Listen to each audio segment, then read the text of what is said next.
And Mr. Parker? Yes. And I'd like to acknowledge Mr. Hairston and Ms. Fryer who are joining virtually. Thank you.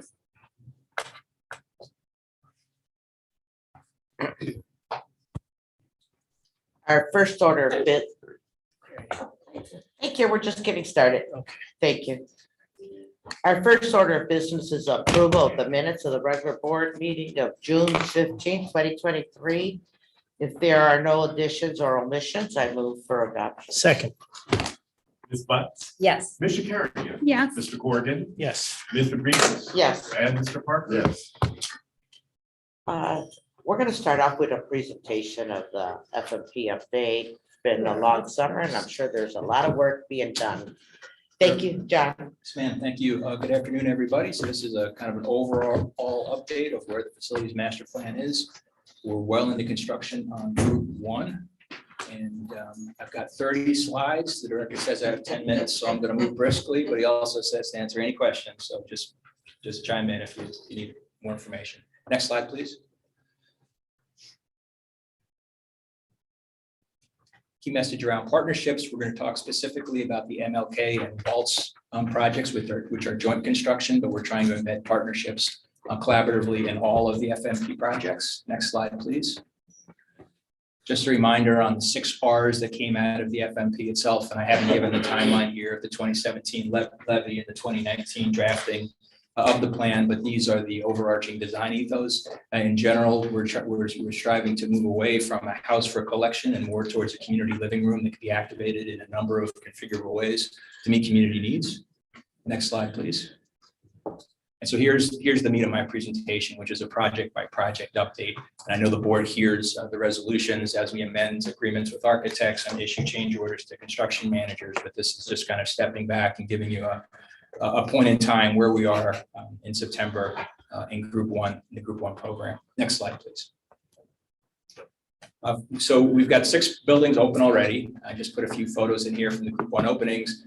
You can see Jefferson on the left on opening day.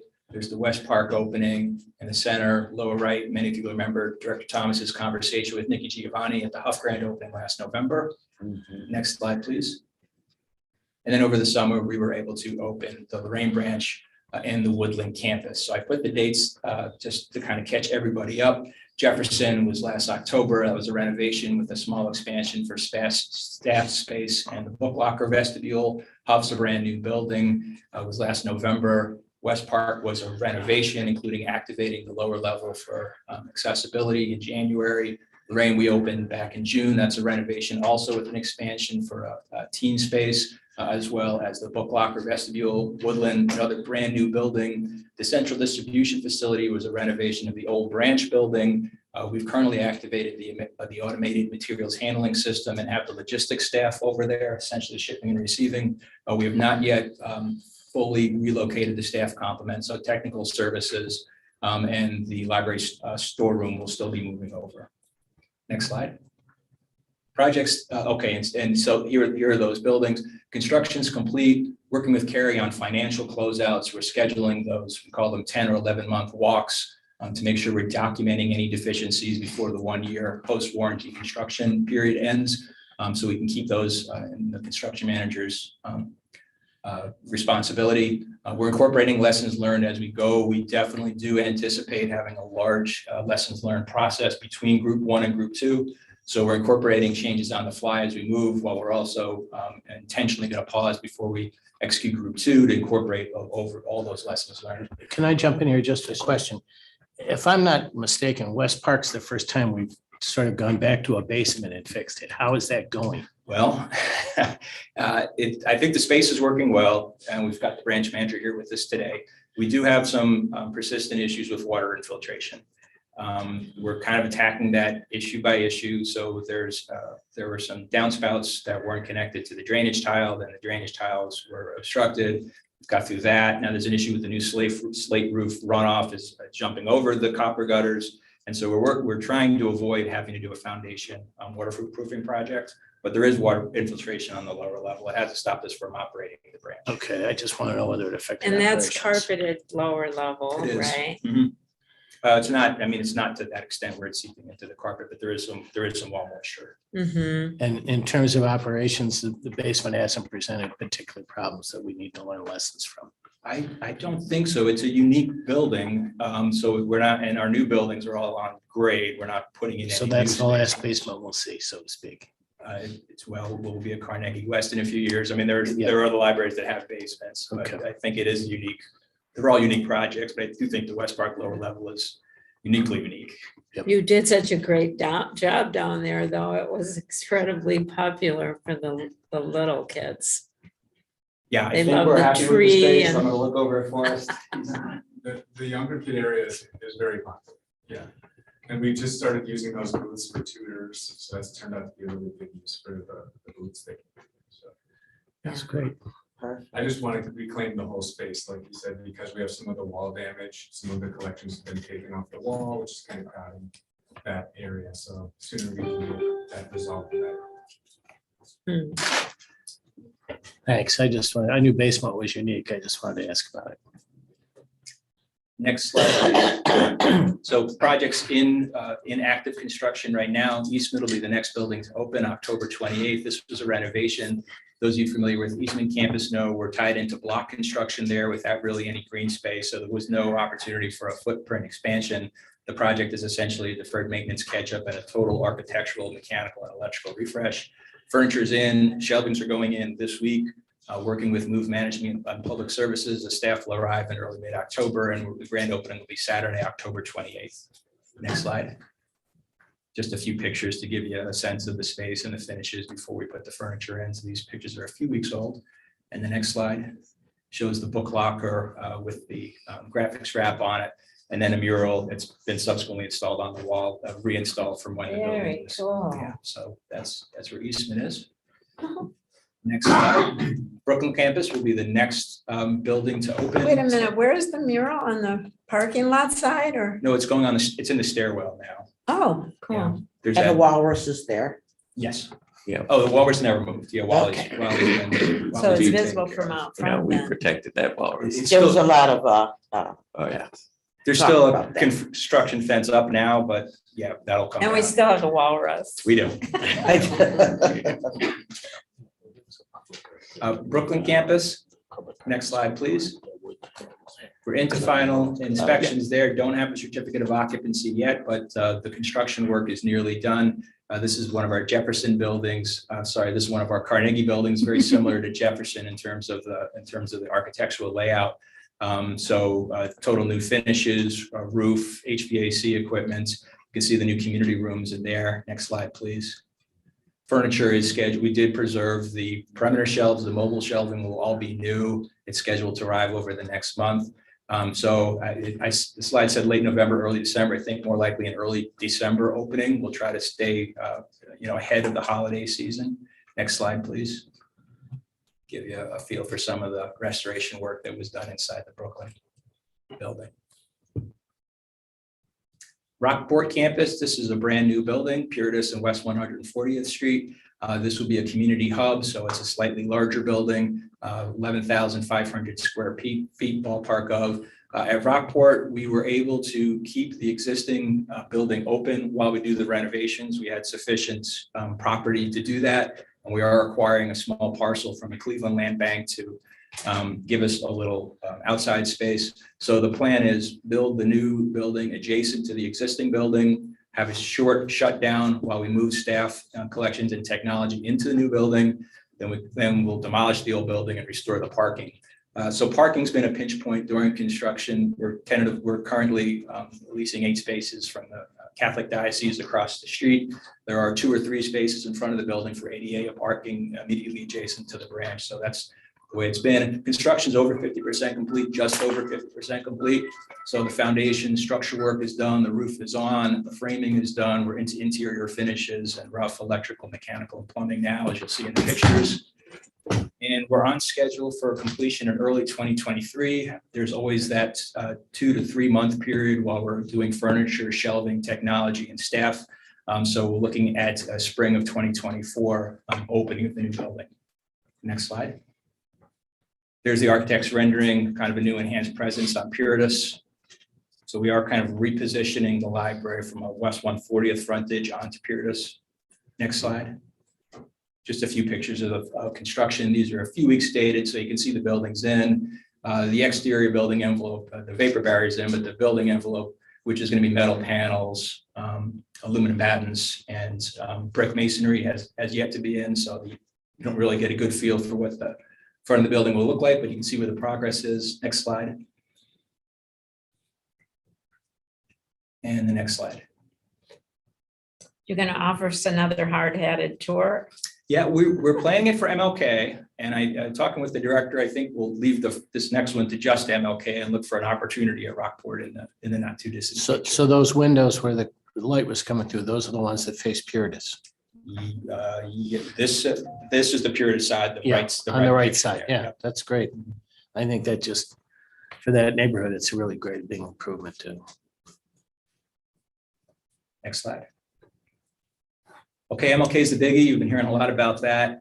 Construction's underway. It's 40% complete. As a reminder, there are 3 construction contracts on that site. One is the joint, we call the pedestal, which was the foundation and the reinforced concrete frame that serves both the library and the foundation of the library lofts, our development partners project. Second is the library infill work. And then third is the lofts construction, and the pictures will show you where that's at. We are looking for a hard hat tour, tentatively scheduled for Friday, November 10th. So we'll be getting invitations out on that. We're working on the plans for the interiors, graphics, displays, customs furnitures, and the theater style AV systems now. Maybe some budget impacts there will come to board in that event. MLK branch parking is currently in a temporary lot. The developer's parking structure is nearly complete. So MLK staff and patrons, including the existing building, will move into the developer's parking structure where the library has 50 spaces in perpetuity. And at the end of the project, similar to Rockport, we will move into the new building. We will transfer ownership of the underlying property, MLK Parcel 1, to our development partner, and then they're going to demolish the building, and it's going to become part of their master plan for the Circle Square development.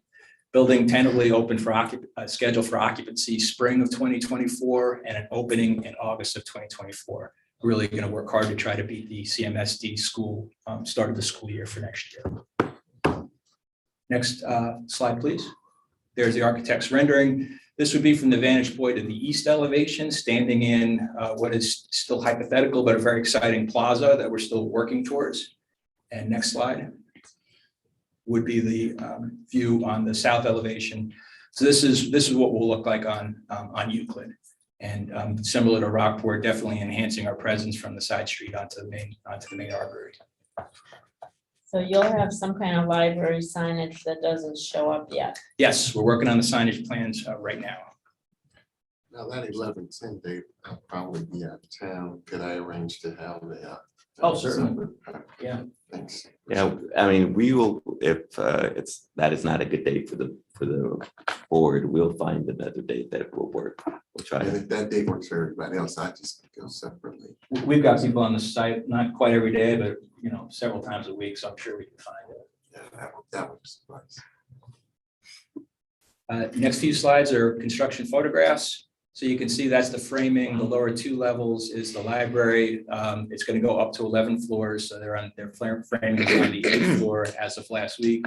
The library loft should top out sometime between Thanksgiving and the end of the year. On the right side there, you can see it's definitely kind of going to be a grand civic space. That was always the intention. You can see the 2nd floor is a partial mezzanine. You can see on the right side of that photo, you can see the large skylight that'll be going in soon. All of the mechanical and electrical ductwork and piping in the high ceiling will be under a decorative ceiling by the time the finishes are installed. Next slide, please.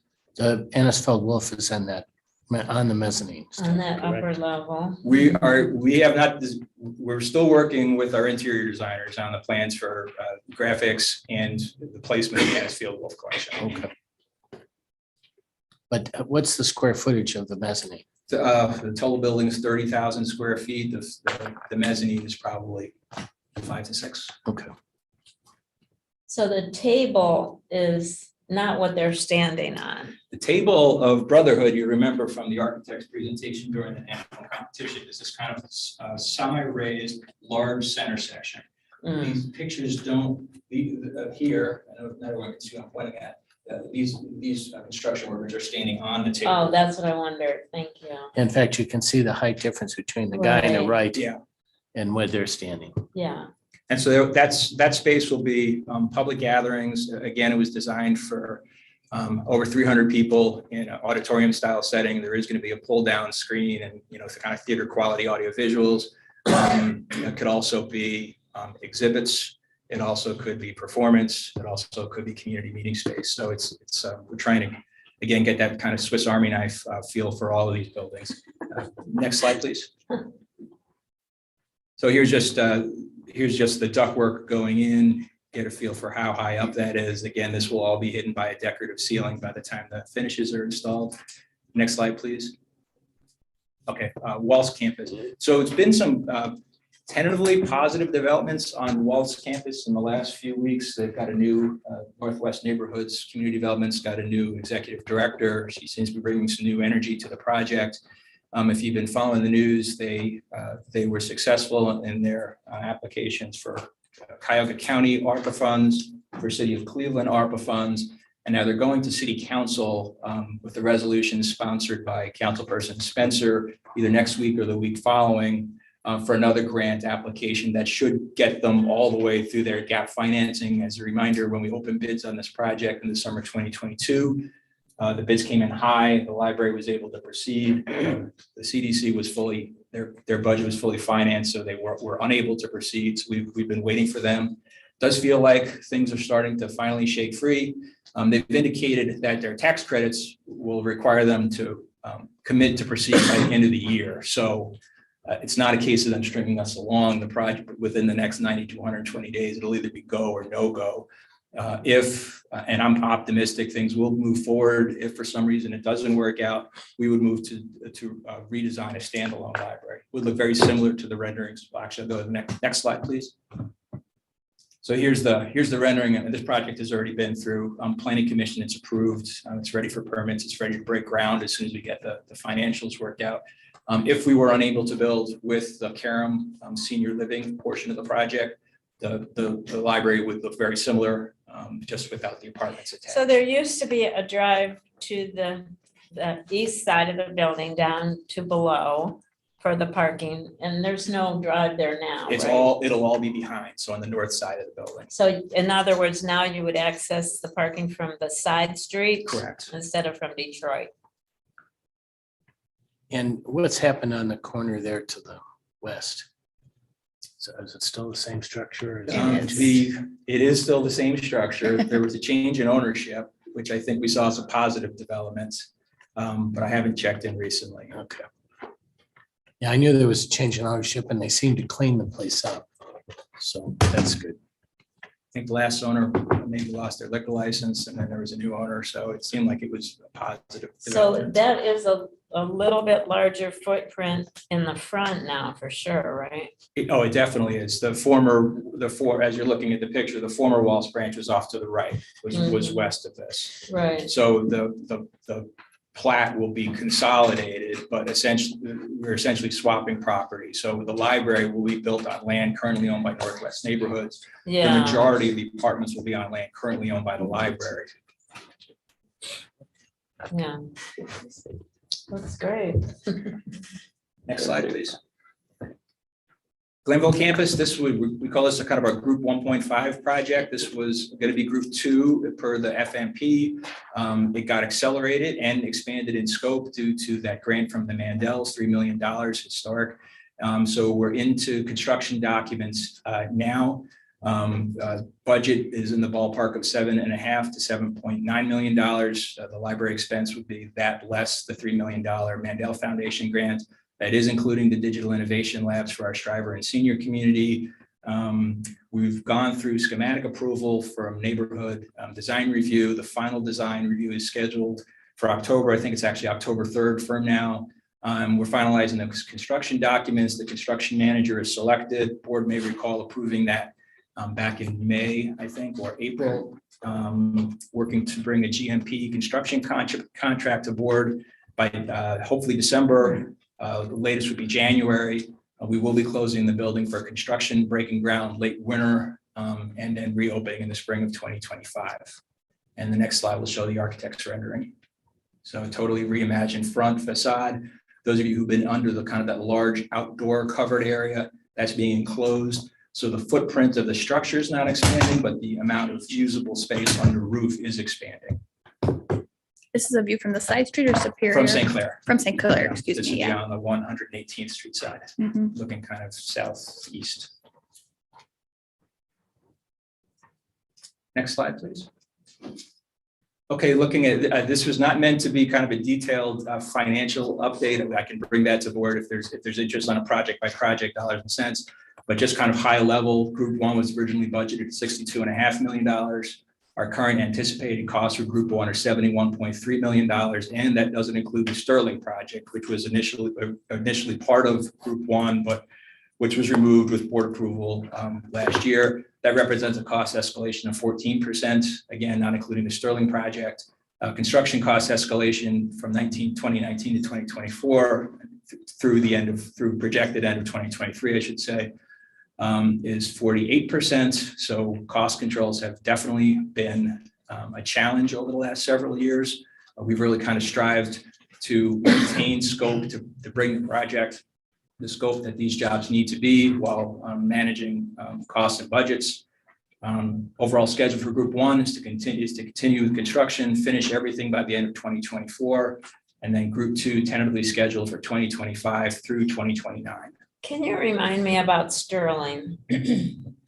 Yeah, Sterling, another Carnegie library, a small library. We're landlocked there on 3 sides by CMHA's Cedar Estates. Right. And so we got these schematics, so very early in the design process, Yeah. and heard from staff and community that the project wanted to be bigger than we were able to do within the current footprint. At the same time, CMHA was starting a neighborhood development planning process for Central Campus District. And so the director working with the CEO over there decided we kind of step back, pause. It's possible that the CMHA development plan may unlock some possibilities, which could imagine us to reimagine the Sterling branch in a little grander scale.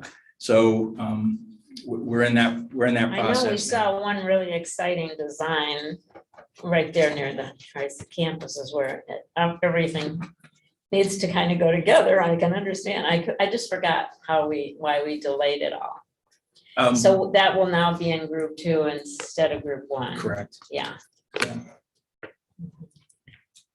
think that's the last slide. There might be one more.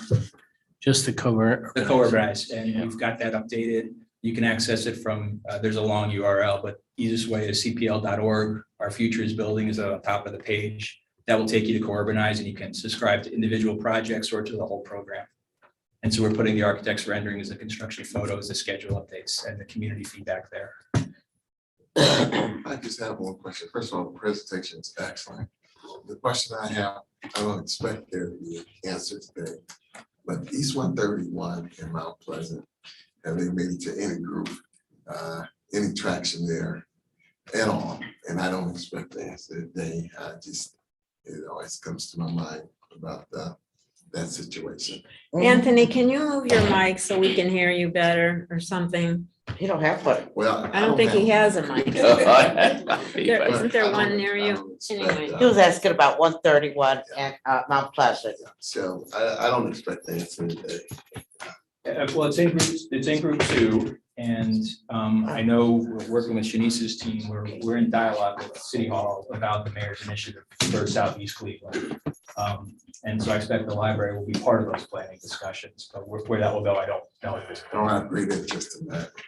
Well, then you can join me. Yeah. So I had a conversation with the mayor the other day about it, and he would like us to join him in rethinking that. And me and Shanice have had conversations about bringing the council then in those conversations. It is this, once again, just like with Sterling, we shouldn't jump in before Exactly. everything is determined. Exactly. So what we have decided is, as the mayor has decided to put an emphasis on that area, and is going to be doing community involvement to see how they would like things to happen. Smart.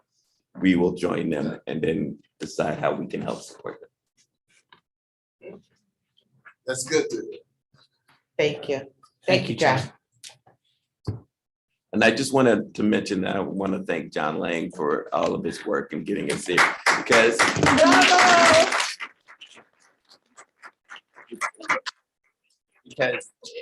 as he said, construction has escalated 48%. And, you know, I know it's been frustrating for the board to sometimes have us come back to you asking for additional money for things. But John has worked unbelievably hard to make sure that he didn't have to come to you, and it was only if it was absolutely necessary. And the cost increase in cost of 14% is a lot different than the 48% national. And I want to give you a historic reference on that. We paid Turner Construction Company in the millions for doing what John has done on his salary. And when you start adding up the amount of all these projects and all that's being done, we were basically paying through the nose, and the number of cost overruns and adjustments to contracts that were made to build this building and the other were huge, and real tough decisions were made to meet budget because of that. And I just think that what's happened so far has just been a miracle. I appreciate it. And John, you did mention on Tuesday about the construction costs, how they're starting to level out a little bit when they were on increase for so many years since COVID and everything. So Yeah, we haven't bid a project in a while now. We've been really focused on digesting the projects under construction. But our construction managers, and as you all know, working with Gilbane, Regency, and the AKA team at Panseca, are telling us that we're seeing plateaus in 2023, and they expect that to kind of continue in 2024. We were hoping that the costs would retreat a little bit back towards where they were. That hasn't happened, but at least the escalation seems to have kind of tapered off.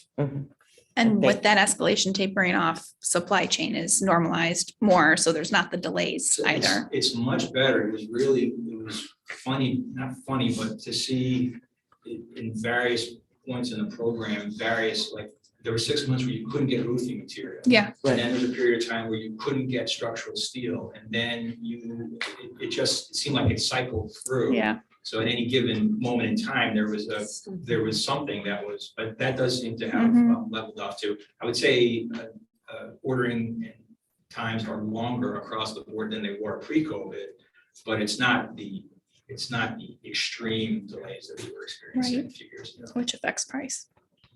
thank you. Thank you. Thank you. Excellent. At this time, because there was no quorum of the finance committee members at the joint finance and human research committee meeting on Tuesday, September 19th, I move to temporarily suspend the regulations of the Board of Trustees in Article 9 and 10, requiring referral resolutions to committees to consider the following resolutions. Second.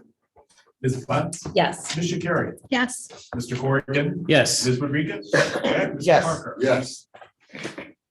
At this time, we're going to move into the finance committee report. Trustee Corrigan, please. Yes, resolution, Exhibit 1 is a resolution to accept the gifts for the month of June, July, and August, reviewed by the partial committee and extra members of the board on Tuesday. I move its adoption. Resolved that the gifts described in the gift reports for June, July, and August of 2023 be accepted upon the conditions connected with said gifts in accordance with section 3375.40K of the Ohio Revised Code. Second. Ms. Butts, Yes. Ms. Carrion, Yes. Mr. Corrigan, Yes. Ms. Rodriguez, Yes. and Mr. Parker. Yes. Exhibit 2 is the resolution authorizing the amendment to the agreement with Ubiquitous Design Limited for architectural design services in connection with the relocation of the Lewis Stokes Wing Staff Break Room. As we reviewed on Tuesday, the work on the compact shelving, intense, what am I saying? The high density shelving on 7, 8, and 9 required a relocation of the Lewis Stokes Wing Staff Break Room, and that's what this was about. And we wanted to do it in a way that also took into account the improved need for a kitchen for some things, and so that's in the mix. And whereas on September 13, 2022, the board authorized the library to enter into agreement with Ubiquitous Design for professional design services in the amount not to exceed $47,500 And whereas Ubiquitous has issued a revised proposal incorporating the library's requested modifications to the staff break room project in the amount of $19,950. Be it resolved that the Board of Library Trustees accepts the recommendation of the library administration and authorizes Executive Director, CEO, or his designee to negotiate and execute an amendment to the agreement with Ubiquitous Design upon such terms and conditions as are approved by the library's Director of Legal Affairs, increasing Ubiquitous Design Limited's compensation by $19,950 for a total contract amount not to exceed $67,450, which total expenditure shall be charged to the Building and Repair Fund account 4019010555300199901. So moved. Second, Ms. Butts, yes. Ms. Carrion, Yes. Mr. Corrigan, Yes. Ms. Rodriguez, Yes. and Mr. Parker. Yes. 15 now, I'll do it. Oh, okay. Taking out of order, I want to move to Exhibit 15 if we can. A resolution to accept funding from the Cleveland Public Library Foundation for the Art for Justice project. Whereas the Library Foundation was awarded a grant of $1,250,000 for the Art for Justice Fund as part of their final round of grant making. And whereas the Art for Justice Fund was founded by Agnes Gund and grew into a collective of national foundation and philanthropists to support changes to the criminal justice system and to address mass incarceration. Whereas the lead partners, Land Studio and Shooting Without Bullets, will work alongside the library to commission artists to develop signature scale artwork at one library location and 5 to 8 smaller projects at branches throughout the system. Whereas the first installment of $833,333 of this grant coming to the library from the foundation, the library will develop a concept for public artworks that honor the legacy of Agnes Gunn and help mobilize policy change around mass incarceration. Whereas a special revenue fund 233 public artwork will be established to account for this grant and possible other resources whose uses are committed to the purpose of public art. Therefore, be it resolved that the Board of Trustees pursuant to the authority set forth in RC 3375.40K hereby accepts this grant from the Cleveland Public Library Foundation in the amount of $833,333 for deposit in the Public Artwork Fund account 233046-46100 to be used for public artwork as described in this resolution. Be it further resolved that the Executive Director, CEO, or his designee is authorized to enter into and execute such agreements and instruments as may be necessary, appropriate to effectuate terms and conditions resolution, including those for amounts in excess of $75,000, which agreements and information are subject to the approval of the library's Director of Legal Affairs. So moved. And we got a follow-up distribution from the Shooting Without Bullets on their brochure, and appreciate that very much. It really did set forth the qualifications of our partner. I don't know if there's anything you wanted to add to that. It really was. It's a good brochure. So Thank you so much. I just wanted to add that we are so excited to be a part of this process. When I started Shooting Without Bullets in 2016, there just wasn't enough public conversation about issues of social justice, particularly in mass incarceration and criminal justice. And boy, have we made strides. And this project is a legacy landmark project. And I'm just so grateful to be a part of it from inception to completion. And we are going to try our darndest to ensure that we're engaging in equitable practices, that we are communicating with community and making sure their values are reflected in the process and a part of producing beautiful, challenging, and engaging artworks. I am so curious and excited to see what these art designs are gonna. Me too. Wonderful partner. there's a Guernica out there, right? We were out there. This is wonderful. Thank you. Ms. Butts, Yes. Mr. Carrion, Yes, Mr. Corrigan. I'm sorry, yes. I Ms. said. Rodriguez? for you. Yes. Sorry about Mr. that. Parker. Yes. Exhibit, we'll go back to the ordinary order, and thank you for being here. You don't have to stay. We appreciate the Land Studio and Shooting Without Bullets' participation and coming to both our meetings Tuesday and today. Exhibit 3 is a resolution selecting and ranking the most qualified architectural and engineering firms and authorizing negotiation of agreement with top-ranked firm for the Lewis Stokes Wing roof replacement project. Whereas the library placed an ad in the Cleveland Plain Dealer on August 2nd and 3rd announcing its request for statements of qualifications from professional design firms to provide architectural engineering services in connection with the replacement of the Lewis Stokes Wing building's roof, the roof project. And on September 7, 2023, statements were submitted to the library by the following 5 architectural engineering firms for the roof project: BSHM Architects Incorporated, IKM Architecture, RE Warner and Associates, Technical Assurance Inc., and Weber Murphy Fox Incorporated. And whereas a selection committee was formed to evaluate the statements of qualifications and to select no fewer than 3 firms that it considered most qualified, the selection committee met and selected the following 3 architectural engineering firms it determined to be the most qualified for the project: RE Warner and Associates Incorporated, Technical Assurance Incorporated, and IKM Architecture. Whereas the selection committee recommends the top 3 firms be ranked in the following order, with the first being the most qualified. First, RE Warner and Associates Incorporated, second, Technical Assurance Incorporated, and third, IKM Architecture. Therefore be it resolved that the Board of Trustees hereby accepts the recommendation of the selection committee for the roof project and announces the selection and ranking of the firms as set forth above in this resolution. Be it further resolved that the board authorize the executive director, CEO, or his designee to enter into negotiations for an agreement with RE Warner and Associates in accordance with the requirements of Ohio Revised Code Section 15369, which provides, among other things, that if the library fails to negotiate an agreement with the highest ranked firm for a price that is fair and reasonable, shall terminate negotiations with the highest ranked firm and enter in negotiations with the firm ranked second highest. This process shall be repeated again with the third ranked firm in the event the negotiations fail with the second highest firm. And be it further resolved that upon completion of negotiation, the executive director shall submit the agreement to this board for final approval. So moved. Second. As we discussed at the Tuesday meeting, the only previous work that was done was on some of the, what I call the shoulders of the Stokes Wing.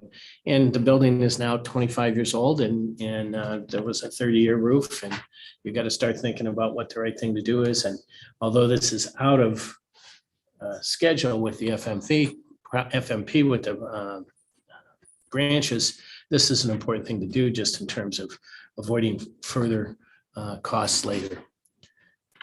Ms. Butts? Yes. Mr. Curran? Yes. Mr. Corrigan? Yes. Ms. Rodriguez? Yes. And Mr. Parker? Yes. And a resolution selecting and ranking the most qualified architectural engineering firms and authorizing negotiation of agreement with top ranked firm for the Lewis Stokes Wing public restroom renovation project. Whereas the library placed in the Plain Dealer on August 2nd and 9th, announcing its requests for statement of qualifications from professional design firms to provide architectural engineering services in connection with the renovation of the public restrooms located in the lower level of the Stokes Wing, the restroom project. Whereas on September 7th, the statement of qualifications were submitted to the library by the following 4 firms for the restroom project: BSHM Architects Incorporated, IKM Architecture, RE Warner and Associates Incorporated, and Weber Murphy Fox Incorporated.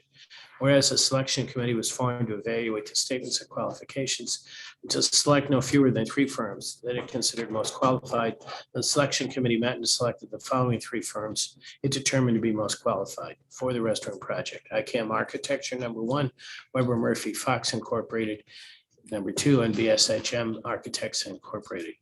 And whereas those are the way the ranks read, the board be resolved that the board hereby accepts the recommendation of the selection committee for the restroom project, and be further resolved that the board authorizes the director, executive director, CEO, or his designees to enter into negotiations for an agreement with IKM Architecture in accordance with the requirements of Ohio Revised Code Section 15369, which provides, among other things, that if the library fails to negotiate an agreement with the highest ranked firm for a price that is fair and reasonable, it shall terminate the negotiations with the highest ranked firm and enter into negotiations with the firm ranked the second highest.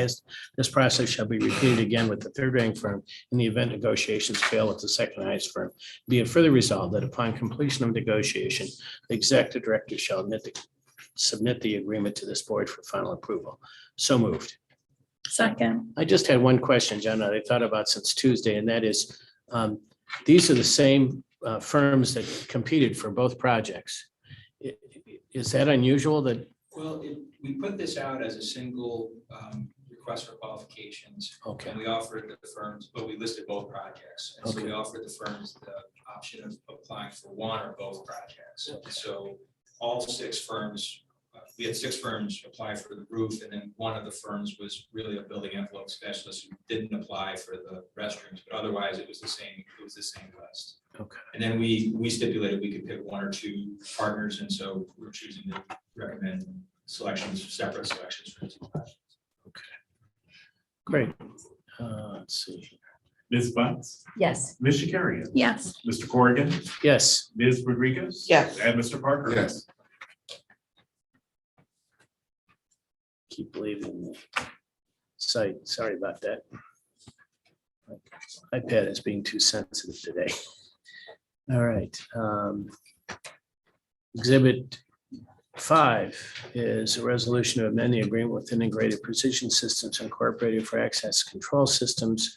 Whereas on May 17th, 2022, the board authorized the library to enter into an agreement with Integrated Precision Systems Inc. to provide and install the access control and security hardware for the software for the Phase 1A projects of the facilities master plan for a total contract price of $490,616.42.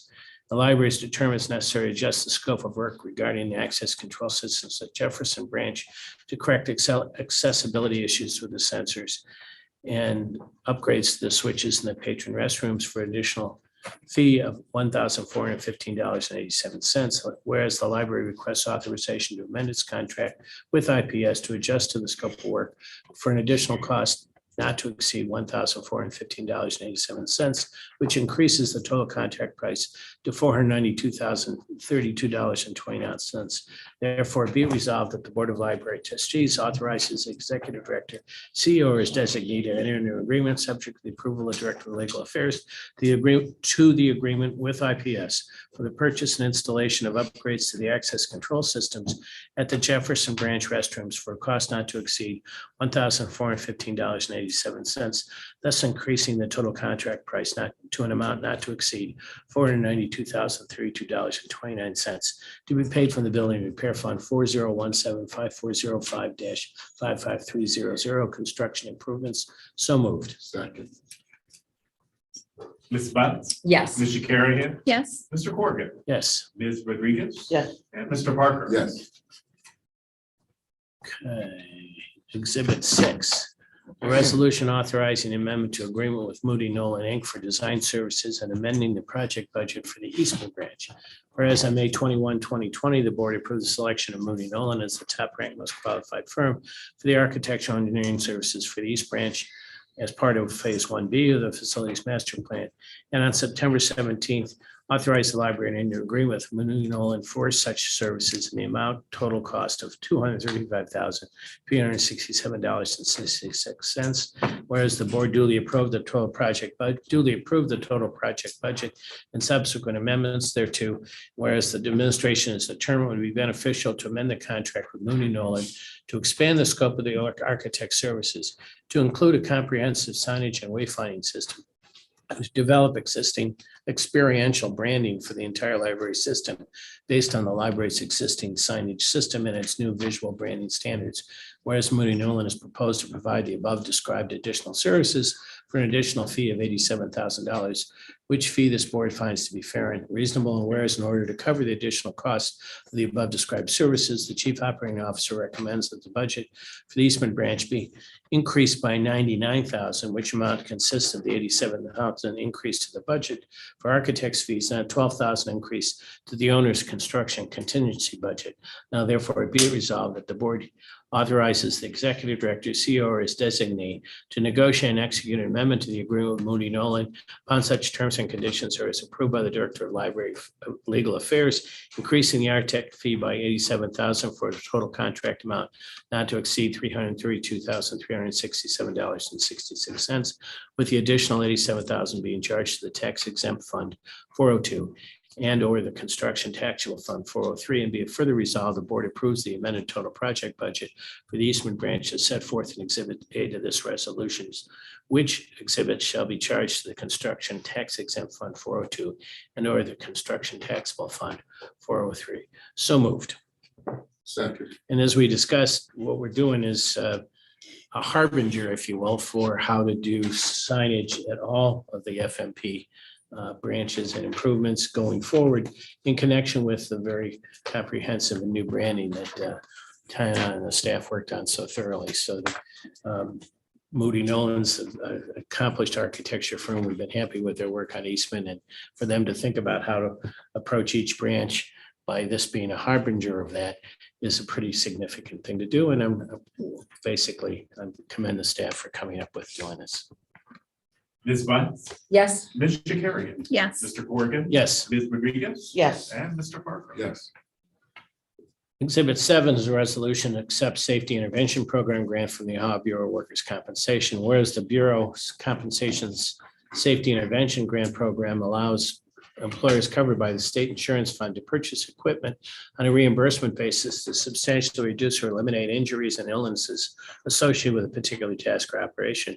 Whereas employees who participate in the SIG program are accepted are eligible to receive 3-to-1 matching grant up to a maximum grant amount award of $40,000 for each 3-year eligibility cycle. Whereas the library applied to participate in the program and was approved by the Bureau for a grant to cover 3/4 of the cost of the library's intended purchase of electric lift vehicle and straddle stacker, which would enhance safety by reducing the need for staff to go up and down ladders. Whereas the library, with the approval of Executive Director CEO, entered into a purchase agreement with AJ Gates Company on August 16th, 2023 for the safety equipment in the amount of $20,340.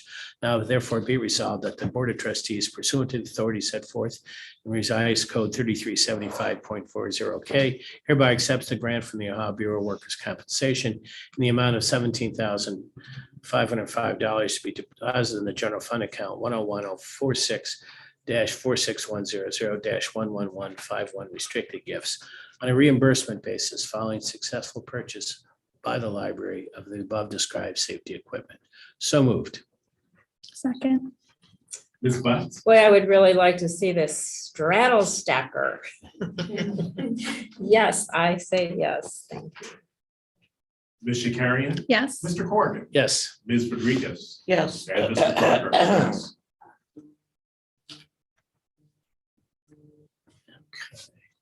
Oops. Here, hold on.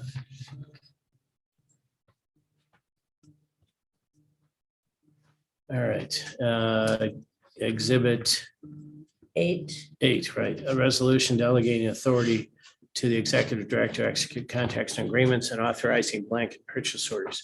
Whereas on April 18th, 1996, the board delegated to the clerk treasurer, now known as the fiscal officer, the authority to issue purchase orders for goods and services excluding construction and amounts up to and including $25,000 without additional board approval. And whereas on May 16, 2002, the board delegated the executive director as designated the authority to enter into all contracts, agreements, documents, and other instruments necessary to conduct a routine business of the library for the amounts up to and including $25,000.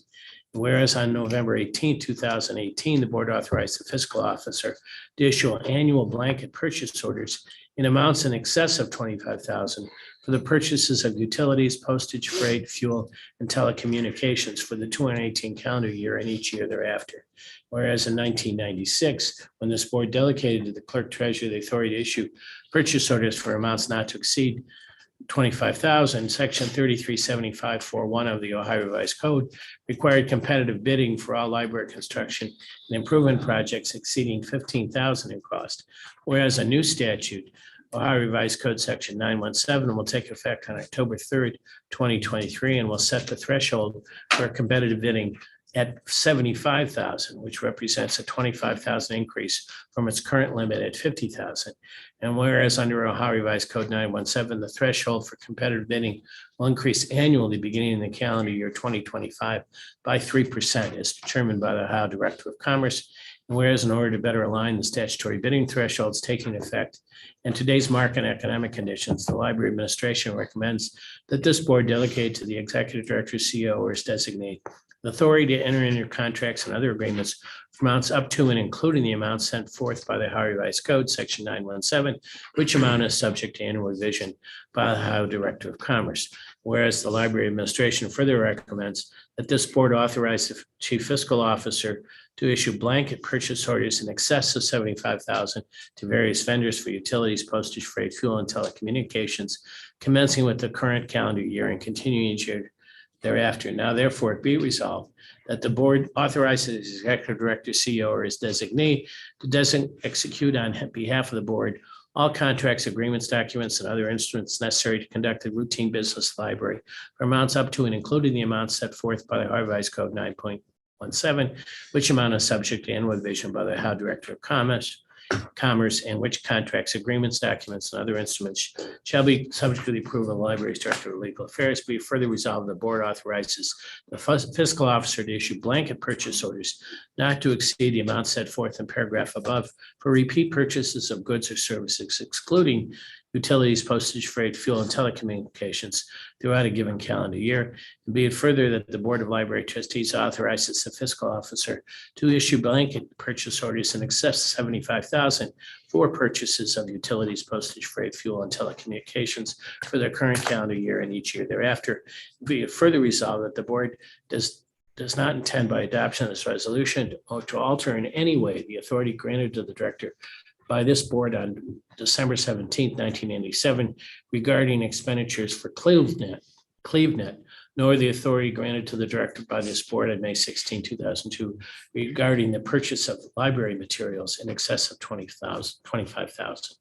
So moved. Second. As we discussed on Tuesday, this is an attempt to bring our formal resolutions from this board in compliance, if you will, or to match what the new state statutes are authorizing. I want to point out for the public that this does not, we already exceed responsibilities for reporting to the board under standard public fiscal systems so that we know about every contract over, I guess the amount is 5,000 at this point, right? Well, monthly, we're reporting all vendor expenditures so- regardless of the cost. So in the monthly reports that we get a description of everything. In addition, the president of this board, the chairman of the board, chairperson of the board, reviews all the big checks, and those things don't just get sent willy-nilly by somebody down lower. And our insurance companies tell us we're doing pretty good in terms of audit trails and those sort of things, that we've not had issues. And so it's just appropriate for us to get modern with what the amount should be.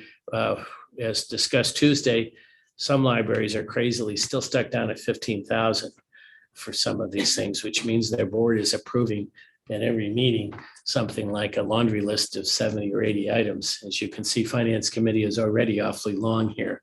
But they said Columbus has. Now, Columbus is in accordance with us, and there are actually public entities in this county that have numbers in 75,000, above 75,000, and several that have no limit set on their staff and board. So this is appropriate fiscal responsibility on our part and recognizes the modern changes in costs and expenses. If anybody had any questions about it, we did amend the title of the resolution to make it clear that of what we were actually doing here in terms of understanding the difference between blanket purchase orders and ordinary operating orders. Did we vote on this? No, we haven't. Ms. Bunt. Yes. Ms. Shakarian. Yes. Mr. Corrigan. Yes. Ms. Rodriguez. Yes. And Mr. Parker. Yes. Exhibit 9 is a resolution to ratify emergency repairs to the Carnegie West elevator. On September 16, 2021, the board authorized a multi-year service agreement with Kona Inc. for maintenance services to the elevators located in Main Library, Stokes Wayne, Carnegie West, Eastman, Martin Luther King, and South Brooklyn branches, and the Lakeshore facility. Whereas during the summer of 2023, the elevator at Carnegie West needed emergency repairs to be completed, whereas on July 10th, the executive director and CEO of the library authorized emergency repairs to be completed by Kona under the existing contract, with said emergency repairs resulting in additional charges of $44,648.06. Now therefore be resolved, the board hereby ratifies the purchase by the library on July 10th, 2023 from Kona Inc. emergency repairs to the Carnegie West branch elevator for a total amount of $44,648.06. $8.06, with the expenditure being charged to the general fund account 1729005-53310 building repair. So moved. Second. Ms. Butts, Yes. Ms. Carrion, Yes. Mr. Corrigan. Yes. Ms. Rodriguez. Yes. And Mr. Parker. Yes. Exhibit 10 is a resolution to ratify the agreement with Lavin Agency for Angela Davis's participation in library programming, whereas on August 9, 2023, the Executive Director of the Glenville Public Library entered into an agreement with the Lavin Agency to book the author and speaker Angela Davis to participate in 2 programs at the library, including a panel discussion with invited young adult authors focused on banned books and freedom of expression, as well as a conversation with Carrion Weaver about the importance of closing the reading deficit for children. And whereas the total base cost of the agreement is $25,000 plus reimbursable travel expenses, whereas due to the inclusion of Ms. Davis' travel expenses in the agreement, the total cost of the $25,000 contracting authority granted to the director by the resolutions we talked about in the last one and reaffirmed in the May 16th resolution, whereas the executive director hereby requests that the board ratify the agreement entered into the Lavin Agency and authorize the expenditure by the Glenville Public Library of funds in the amount of $25,000 plus reimbursable travel expenses towards the Angela Davis visit. Now therefore be it resolved that the board hereby ratifies the agreement it entered into with the Lavin Agency in the amount of $25,000 plus reimbursable travel expenses, with said expenditure being charged to the Founders Fund account 203-80103-53710 professional services. So moved. Second. And I wanted to point out, for those who don't know, Ms. Davis's new book is one of the #1 banned books in the country by certain entities at this point in the library. By having her here is making its statement about the banned book movement and how off it is, off and wrong and un-American. Can Ms. you, Butts, can you tell us the date again? Is that October 4th? October 3rd. October 3rd, thank you. Yes, my vote is yes. Yeah. Ms. Carrion, Yes. Mr. Corrigan. Yes. Ms. Rodriguez. Yes. And Mr. Parker. Yes. And exhibit 11 is resolution to ratify the agreement for purchase of natural gas, whereas on June 16, 2022, the board authorized the executive director designate to enter into an agreement commencing in November of 22 through North Shore Energy Consulting with natural gas suppliers that have the best fixed rates and terms up to including 57 months, and then include a blend and extend option, provided the rates do not exceed the rate of $6.60 per MCF. And whereas the library through North Shore Energy Consulting, Inc. has received a quote from Infinite Energy to supply natural gas for a 57-month term commencing November 22, a rate of $5.30 per MCF. And on June 22, the executive director executed a 57-month agreement for natural gas at the rate of $5.30 per MCF from November 22 through August 27. Whereas the new Woodland branch nearing completion, the library asked North Energy Consulting to obtain the best fixed rate from Infinite Energy LLC as the June 22 natural gas contract applied only to those branches receiving gas service as of June 22. Whereas Infinite Energy provided a quote to provide natural gas service for a 50-month period beginning in January 23 at a rate of $6.50 per MCF, which the library accepted on December 6, 22. Now therefore be it resolved that the board hereby ratifies the agreement entered into by the library on December 6, 2022 with Infinite Energy at the rate of $6.50 per MCF for a 55-month term, effective beginning in January 2023. So moved. Second. I would point out that that obviously the negotiation that got us $5.30, now seeing how the market has changed, we're looking pretty brilliant for that 55-month agreement. Now with utility prices, that doesn't always happen, but this time we're clearly winners, and this new contract shows that we are. Ms. Butts, Yes. Ms. Carrion, Yes. Mr. Corrigan. Yes. Ms. Rodriguez. Yes. And Mr. Parker. Yes. Exhibit 12, a resolution to ratify and approve the purchase of insurance coverage for policies effective August 1, 2023. Whereas on July 21, 2022, the board authorized a renewal of insurance packages stated with the resolution for 4 one-year renewal periods beginning commencing on August 1, 2023, provided the terms and conditions and price remain comparable to their current programs and consistent with then current market conditions. Whereas on June 15th, 2023, the board authorized the executive director to make the final determination to accept the insurance package that provides the best coverage for the lowest overall cost for a total annual premium for all policies not to exceed $638,000. The coverage purchase would be presented for ratification by the board at its next regularly scheduled meeting, which is this one. Whereas the 2023 renewal premiums are as follows. Property, including boiler and machinery, fine arts, general liability, including employee benefits liability, employer's liability and abuse molestation, and law enforcement professional liability, and the automobile liability, and the $10 million excess liability coverage, the crime insurance policy, the cyber liability, and the public officials and employment practices liability for a total premium of $593,905.60, which is comparable to the expiring premium, which was only $525,598.50. Whereas the combined annual premiums yielded a 13% increase, or $68,307.10 compared to the expiring premium programs. Whereas the board authorizes the executive director to purchase property, fine arts, general liability, law enforcement, professional liability, automobile liability, umbrella liability, crime and other cyber liability through accounting company for the second year's premium of $543,649.60 for the period of August 1, 2023 through August 1, 2024. Be it further resolved, the board authorizes the executive director's CEO or his designee to purchase the public officials and employment practices liability through March for the second year's premium of $50,256 for the period of August 1, 2023 through August 1, 2024.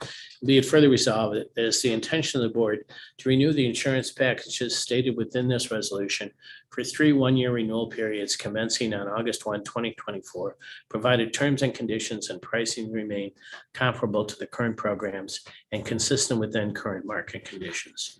So moved. Second. We pointed out on Tuesday that a 13% premium increase in this market is a win. And if you're checking what your insurance is or what most insurances for entities and corporations have been, once again, McGowan and Company and our staff have done a great job in holding the increase to just 13%. Can I ask a question about, does anybody know how much we've spent so far just from these recent burglaries, replacing broken glass or so forth? I saw what it looks like at Fulton yesterday, but I was just wondering, that could also, We don't I mean, we're submit those. covered for crime. Yeah, we don't actually submit those to. That's what I was wondering, because if that we would be sub- under our property coverage and we have $100,000 deductible. on Yeah, the yeah. property. So you didn't submit those, but I'm just curious. Right. I don't know offhand how much it has been in Thousands. total. but I Thousands know of that dollars. Each one individually, can That's amount to terrible. greater than $8,000 for each break-in. And it seems to be just pure vandalism to just destruct some glass. I mean, it's not like they're getting anything that valuable. Right.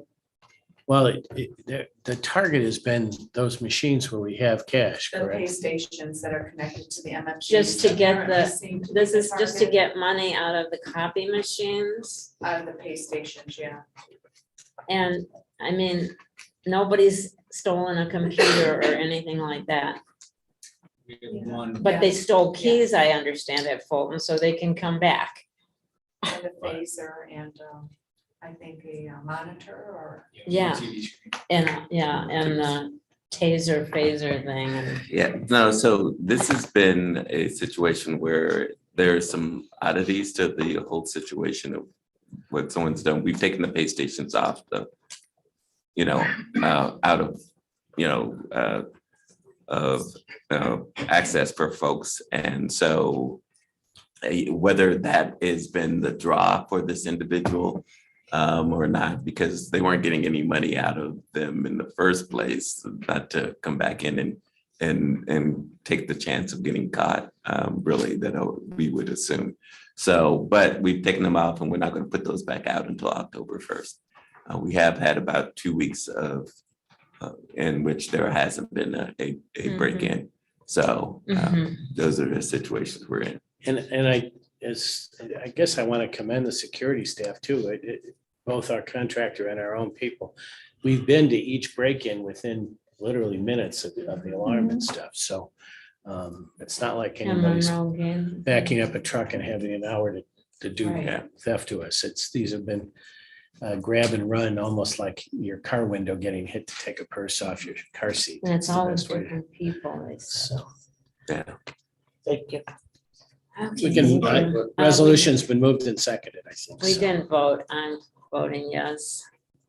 Ms. Carrion, Yes. Mr. Corrigan, Yes, Ms. Rodriguez, Yes. and Mr. Parker. Yes. and resolution 13, authorizing agreement for website and intranet redesign project. Whereas the library administration desires to retain the services of web design firm to redesign the library's public-facing website and its staff intranet. And whereas in order to identify the firm most qualified to perform the redesign work, the library conducted a two-step qualifications-based selection process and invited 36 web design firms, 7 of which were diverse vendors, to submit statements of qualifications. Whereas the library received statements of qualifications from 10 firms and convened a selection committee who reviewed the statements and created a short list of the foremost qualified firms, one of which is a diverse vendor. 10 Up, Bibliocommons, Clever Girl Marketing, and the Form Group. Whereas the library invited each of the shortlisted firms to submit a proposal for the redesign work and received the following price proposals. 10 Up, $390,000, Bibliocommons, $447,965.07, Clever Girl Marketing, $270,404, and the Form Group, $250,000. And whereas of the 4 shortlisted firms, only 10 Up and Clever Girl Marketing included both the public website and staff intranet in their proposals, and the selection committee determined that 10 Up was the firm most qualified to perform the redesign work. Whereas 10 Up's proposed fee for the design work is $390,000, and the library believes an additional contingency of $50,000 will be needed in order to address unforeseen costs that may arise during the redesign process. Whereas the board finds the fee for the website and intranet redesign to be fair and reasonable, now therefore it be resolved that the board authorizes the executive director, CEO, or his designee to execute an agreement with 10 Up in an amount not to exceed $440,000 for the redesign of the library's website and intranet upon such terms and conditions as are approved by the library's director of legal affairs and such other documents as are necessary or appropriate to effectuate the agreement in accordance with this resolution, with the expenditures of $440,000 being charged to the general fund account 116-10053-53710 professional services and account 116-10055-55540 software. So moved. So Yeah. Go ahead. So I have been asked to say a few more words about 10 Up. So this is, the resolution is for the complete redesign of the website and the intranet. This is outside of the supplier diversity policy for the library. And the exception sought is based on best value. The last time, there have been updates to the website about 8 years ago, but the last time there were significant updates was in 2010, so it's been 13 years. So this isn't this is a pretty significant project, and the complexity of what we do every day, in addition to what our day-to-day needs are and also what we anticipate needing, we are seeking the best value based on expertise and experience. So 10 Up is a global diverse company. It's drawing from a staff of, they recruit the best strategists, the best developers, the best engineers. They also have veterans from across many different fields, tech, nonprofit, universities and startups and government. The website and tools for digital are the only things this agency focuses on. They don't do anything else except for this. And the recommendation is, as we think about a partner to guide us through this process, we want to rely on one that has the expertise and experience in being able to think about not for just us to be able to say this is what we need, but also saying this is what we feel like you should have. So that's sort of what's before the board. And one of the reasons we wanted more explanation today is that not only are we diverting from our usual inclusion policies to award this grant, but by selecting 10 up, we're actually deciding that 120,000 more than the next competent bidder is worth expending. So we're not going with the low bidder here. And the president very clearly suggested that she wanted to know those reasons. And one of the things that came up Tuesday, explain that if you can, the importance of WordPress experience to what we already have and to what we want. I'll do my best, but I might ask my colleague to help me out. But basically what the platform that our website is built on is WordPress. And in terms of, there are about 18 people across the globe who are able to make changes to that platform. 2 of them work at 10 Up. So it just speaks to the level of technical expertise and experience with this particular agency. And the other thing we talked about is that Clever Girl Marketing is a wonderful firm, but this would clearly be the biggest thing they've ever taken on if they took this on, probably. It would be a significant project for them. And correct me if I'm wrong, but just from my familiarity in the this area with Form Group, they have a proprietary platform that's not WordPress. So even though they're the lowest bidder, I'm concerned that even at that low price, there's a lot more staff time that wouldn't be represented in the transition of the intranet and the website. And I think we can't ignore that if there's a lot of content that needs to be recreated and transitioned.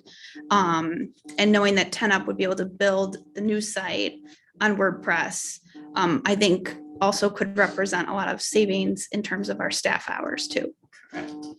And I want to make sure we satisfied, because your question's very good on Tuesday, and I want to make sure we've answered it for you. And I did. I met with Malcolm and Tana, and I also needed some further explanation. I am not privy to all that computer lingo. I know very little compared to other people, but I think as we are looking at the money, so the public also needs to understand. Maybe there are people out there that have the same understanding I do, which is very minimal. So they were able to help us with. Forrest, did you want to add something? I have a question. I wanted to know if these firms were asked about or encouraged as part of their redesign to consider the accessibility of the website, like improving the accessibility level. Yes, so you actually have colleagues who are part of the selection committee, and that was a very big part of the question we asked of the RFP as well as the interview question. And Will Reed from Ohio Library Trustees was on the committee, and he asked a lot of good questions calling from. That's a big thing for him. Thank you. And the homework I did since Tuesday is that among the websites that 10 Up has been associated with is the White House website. And so I went and looked for congressional and other public testimony on satisfaction and problems with that website. And generally speaking, no criticism of 10 Up or it's a modification of the WordPress platform to satisfy the White House occurred. So I didn't expect to find that. I expected to see the most complaints ever on a site that gets that kind of exposure. So that was my homework since Tuesday. Thank you. I do thank you all for giving us additional information as to why we are going to be selecting this firm. And I appreciate the due diligence of the board in considering. Thank you. Ready, so moved. And the second, Second. Ms. Butts. Yes. Ms. Carrion, Yes. Mr. Corrigan, Yes. Ms. Rodriguez. Yes. And Mr. Barker. Yes. Exhibit 14 is a resolution authorizing the agreement with Integrated Precision Systems for Tiger Technology Surveillance Bridge Software. Whereas the library has made significant upgrades to its security infrastructure as part of the facility's master plan and has deployed advanced camera systems at the 7 newly reimagined branches, accounting for a total of 311 camera views. Whereas the scale of this infrastructure upgrade, however, has created an unforeseen challenge due to the large file sizes generated by the cameras and the limited network speed of the library's network. Surveillance videos have not been able to be transferred and certainly and centrally stored as originally planned. Whereas in order to help the library effectively retain the surveillance video footage, the library's video surveillance vendor Integrated Precision Systems performed a 45-day trial of surveillance bridge software from Tiger Technology. And whereas the results of the trial were promising and the library was able to successfully transfer video footages from 3 separate branches and will be able to increase its video storage capacity to 30 days. Whereas IPS proposed to provide the Tiger Technology software for a total cost of $27,697.40, which amount includes licensing for the 311 camera views, installation and configuration of the software, and software maintenance for the first year. Now therefore be it resolved that the board hereby authorizes the executive director, CEO, or his designee to enter into an agreement with Integrated Precision Systems, Inc. to provide and install the surveillance bridge software from Tiger Technology for a total price of $27,697.40, subject to approval of the Director of Legal Affairs, with the expenditure being charged to the general fund account 130-10055-55540 software. So moved. Second. And on Tuesday, we discussed this is a classic situation where the old video cameras and the old input was not as substantial in terms of what was going through the pipe, and the pipes needed to be bigger. So this And is 30-day storage or something, the right? Tiger Technology surveillance bridge software will basically increase the size of the pipe for us and extend the storage to 30 days so that we've got that kind of give. Nobody stores permanently anymore unless you're the federal government. Everybody overwrites, but it's the job of the security staff to understand when something should be saved or not overwritten. And again, this Tiger Technology surveillance software aids in that stuff. So you're not blind looking at what you're looking at. So again, when we were in smaller pipe, the quality of the camera work coming through and those sort of things just weren't up to date. And if anything, the recent break-ins, if you watched any of those videos, you can see we're using old technology. And if we're going to protect our assets, we need to move the security software into the 21st century. Ms. Butts, Yes. Ms. Carrion. Yes. Mr. Corrigan, Yes. Ms. Rodriguez. Yes. And Mr. Parker. Yes. Exhibit 15, we did already. Exhibit 16 is the 7th Amendment to the year 2023 appropriation, whereas the Ohio Revised Code 5705.40 provides for an amendment of the appropriation measure when necessary. It's deemed necessary to amend the year 2023 appropriation measure to comply with the amended official certificate estimated resources received from the Budget Commission. Whereas the aggregate of all appropriation classifications does not exceed the total amount submitted to the Cuyahoga County Budget Commission. Now therefore be resolved. The sums indicated in the attached 7th Amendment to the year 2023 appropriation schedule be approved. So moved. Second. This is a customary thing, and the only difference is that we haven't been here for 2 months, and so we're back. And I think the largest things were the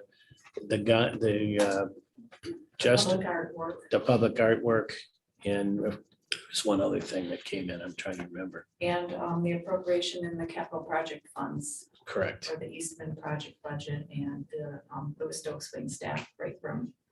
Right. So moved. Second.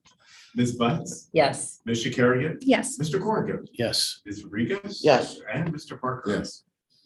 The balance of the Finance Committee report is the fiscal officer's reports for June, July, and August, reports A1, A1, and A2, reports on investments, June, July, August, reports B, B1, and B2, reports on conference and travel expenditures for those 3 months, June, July, August, reports C, C1, and C2, reports on all vendor expenditures, June, July, August, reports D1, D1, and D2, reports on expenditures made from the owner's contingency funds for the Huff, Jefferson, West Park, Woodland, Central Distribution Facility, Lorraine, Eastman, MLK, Brooklyn, and Rockport in June, July, and August, reports E, E1, and E2, and reports on expenditures made for the owner's contingency funds for the high-density shelving project in June, July, and August, report F.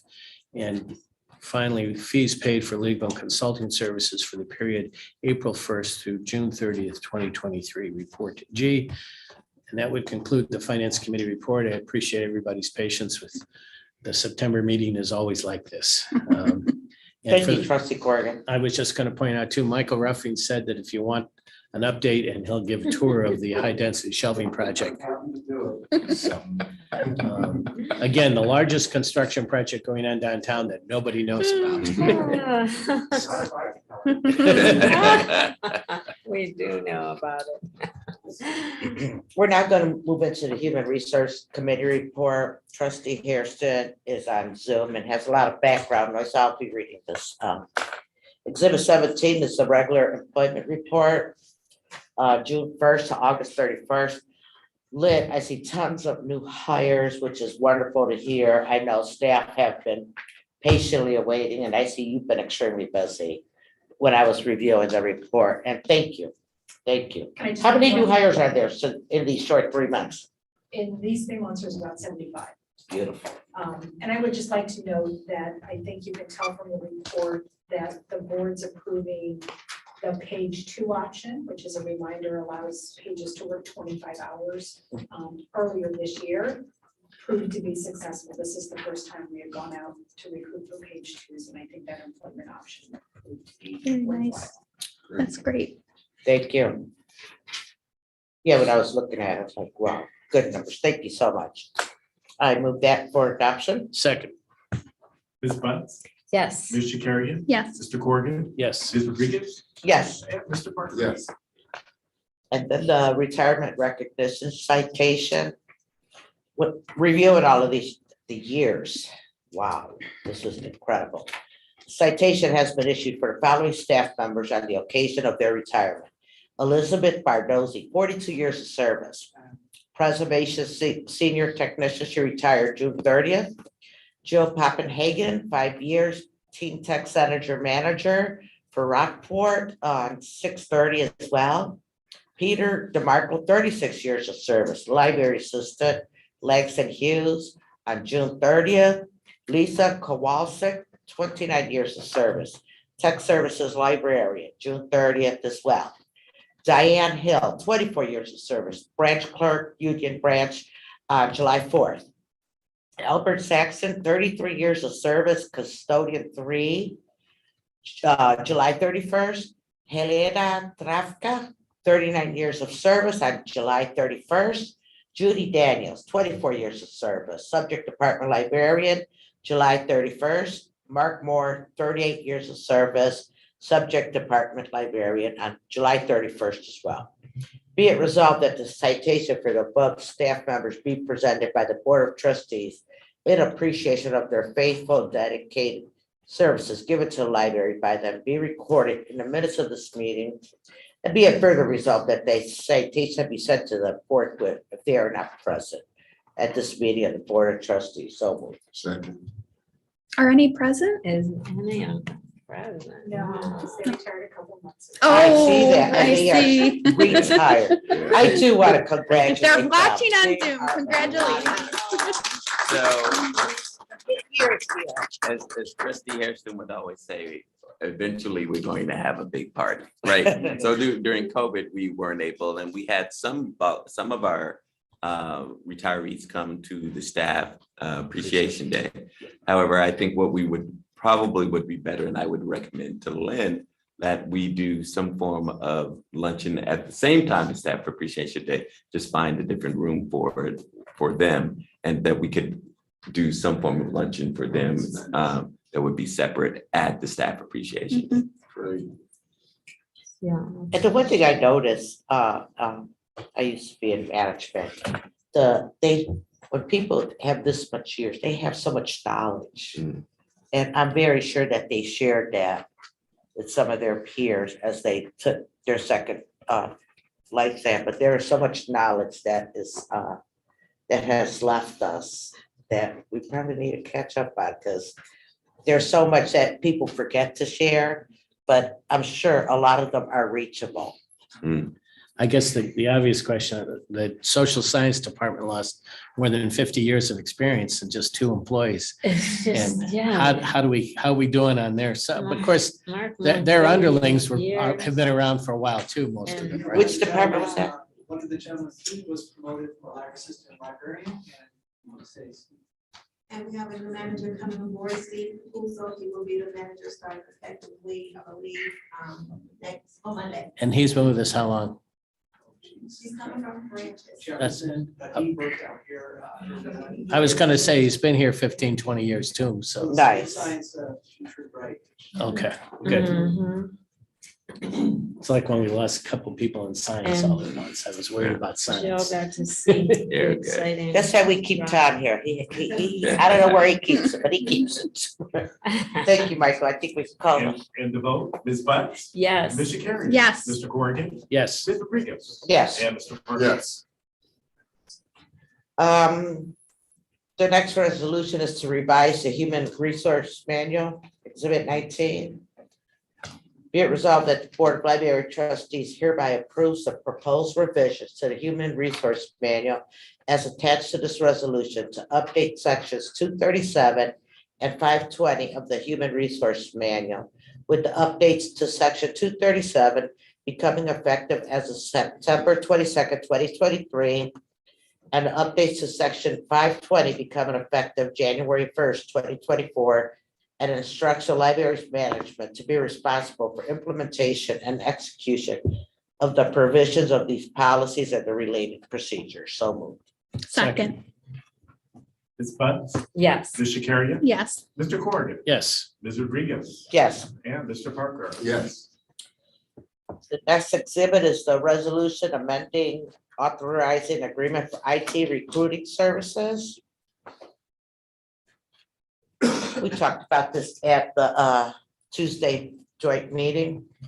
So be it resolved that the resolution authorizing agreement for IT recruiting services adopted by this board on May 16, 2023 is hereby amended to provide that the authorization to engage the recruiting services of Robert Half International shall, in addition to IT department and Cleveland position, also include services to assist the library in recruiting well-qualified candidates for technology-related positions that may be vacant in other departments, which amendment shall be retroactive to May 16, 2023, and be it further resolved that the director, CEO, or designee is authorized to execute such instruments or agreements as necessary to effectuate the terms of this resolution, which instruments and agreements shall be subject to the approval of the Director of Legal Affairs. So moved.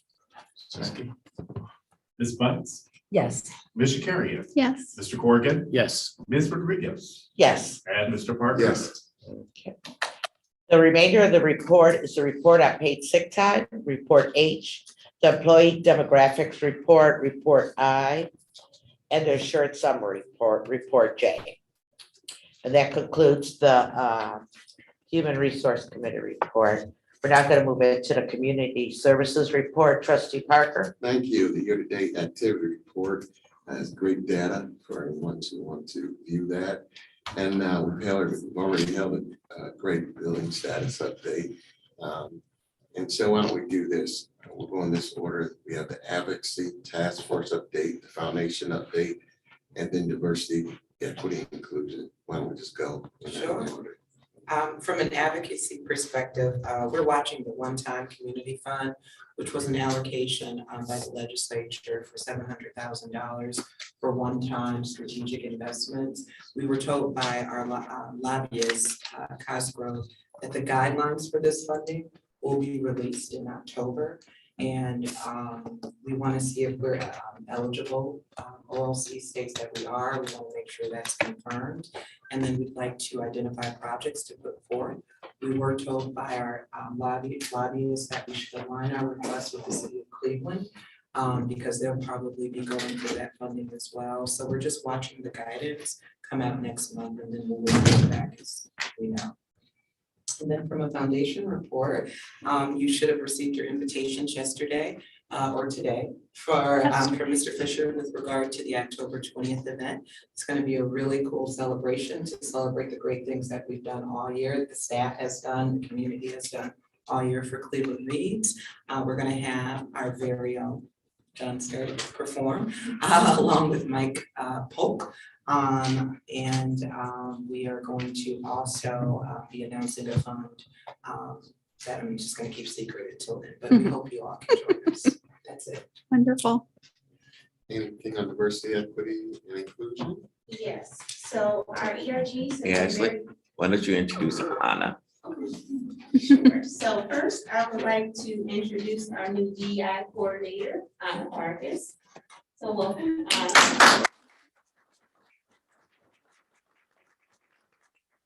So Anna came to us, I believe it was August 16th, and she has just jumped right in, helping coordinate a number of our events that I'm going to share with you.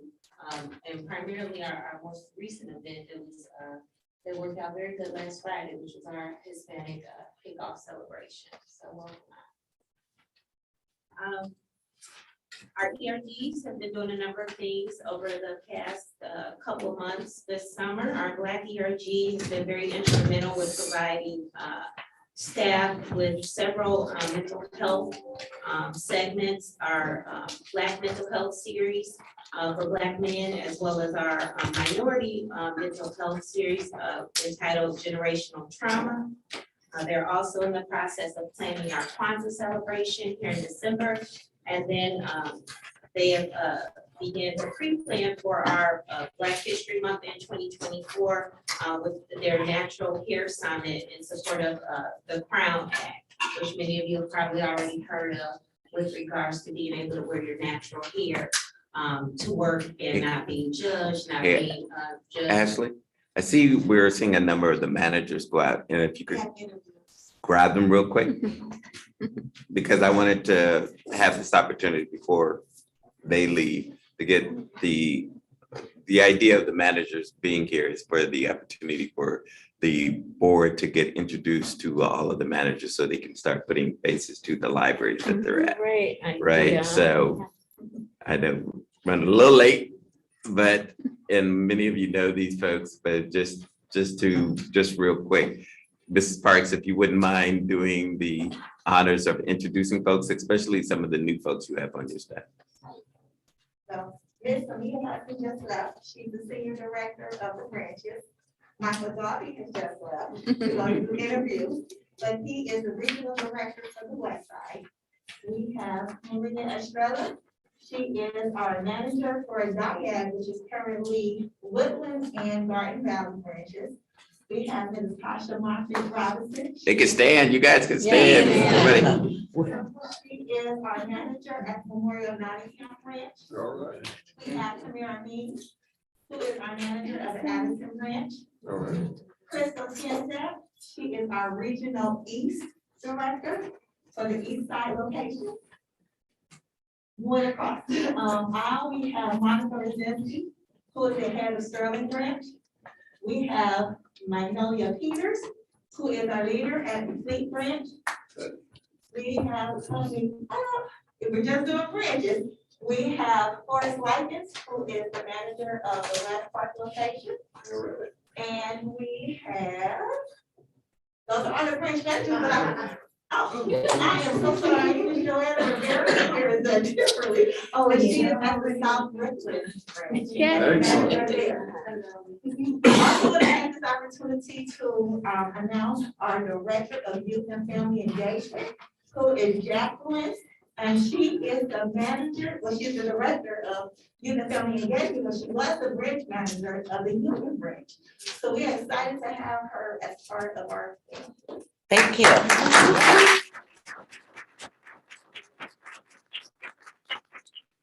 Good to see you.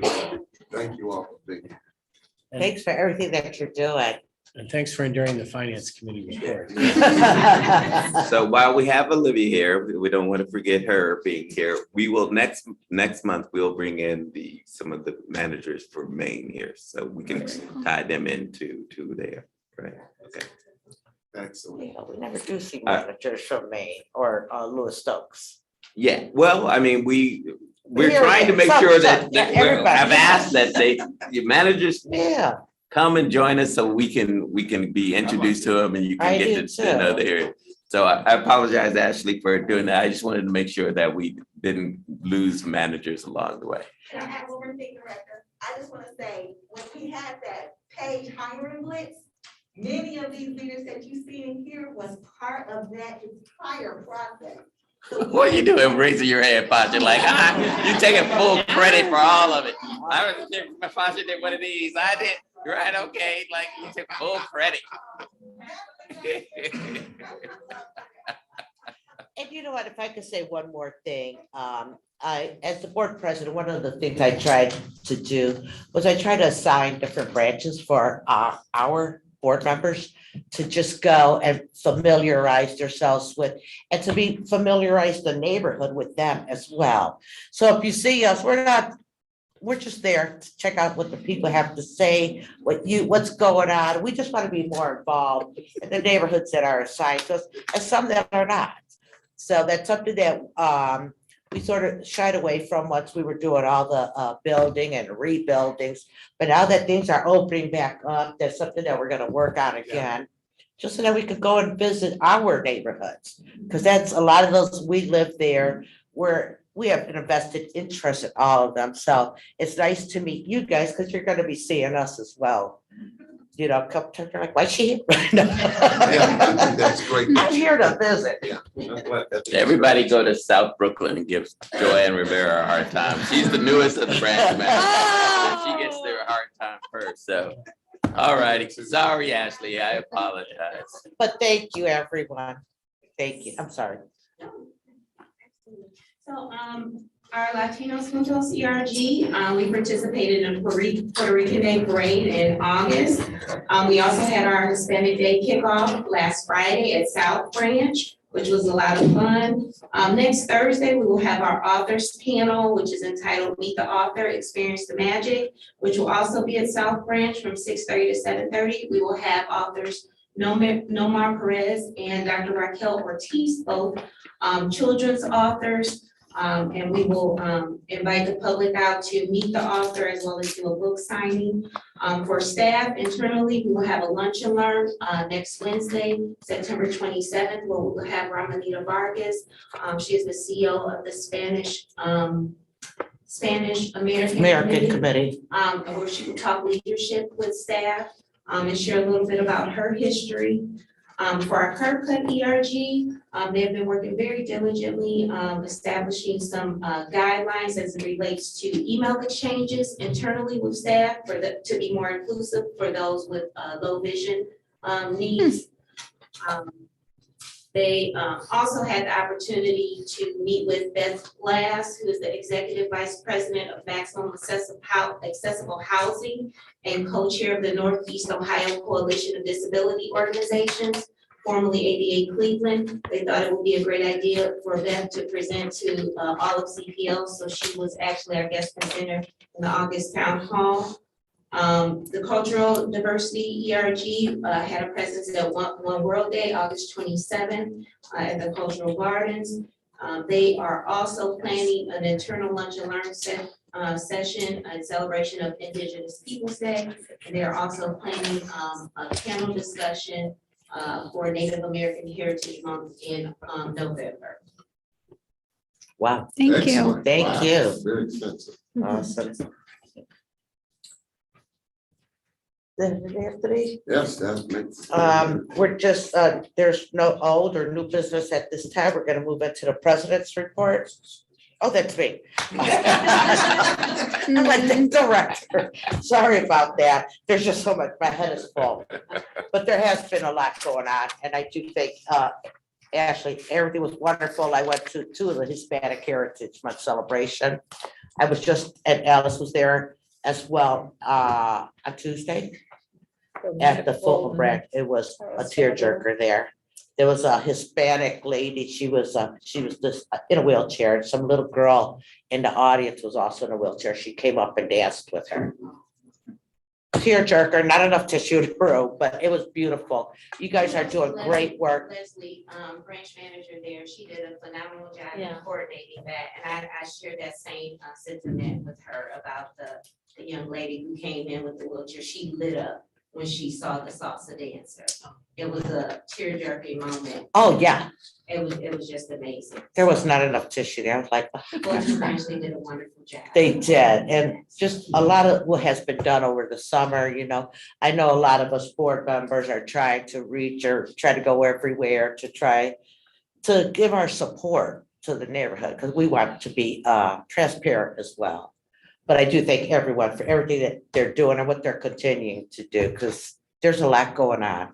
I'm so excited to continue on and to do what needs to be done this year. We're excited.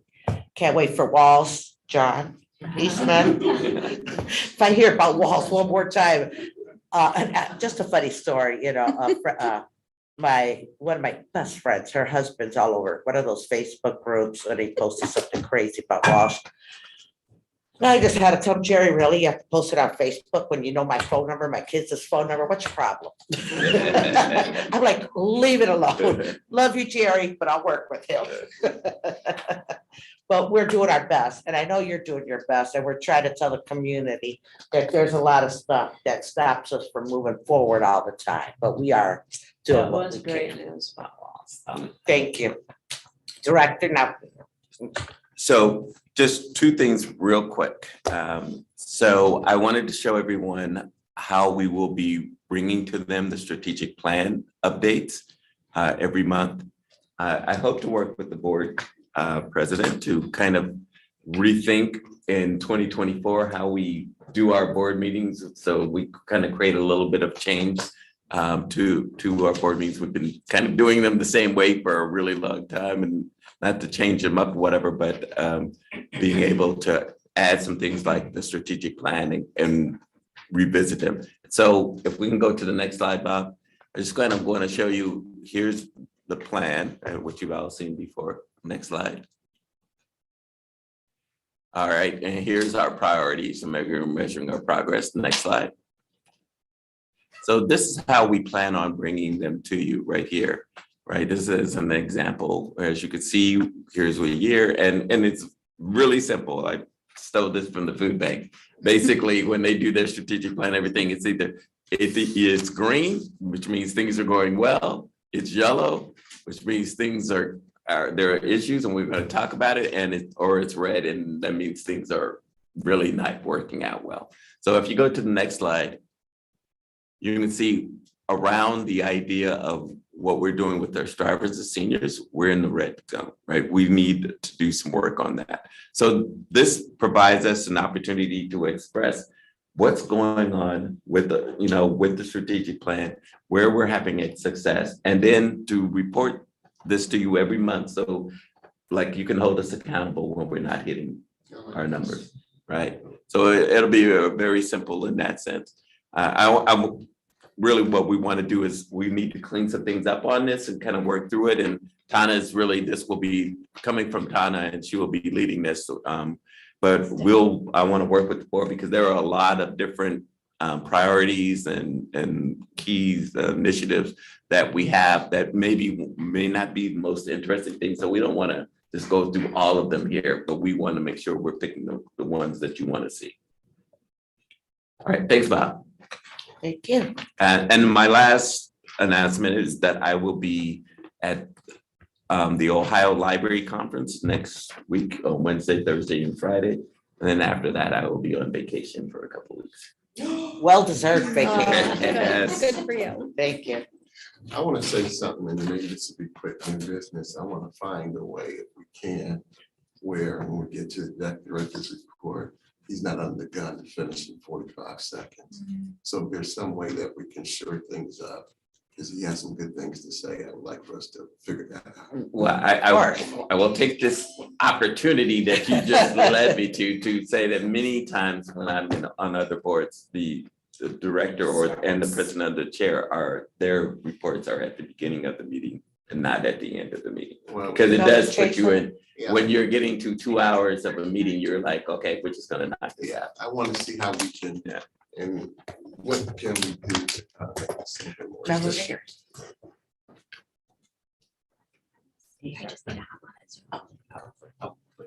Sorry about that.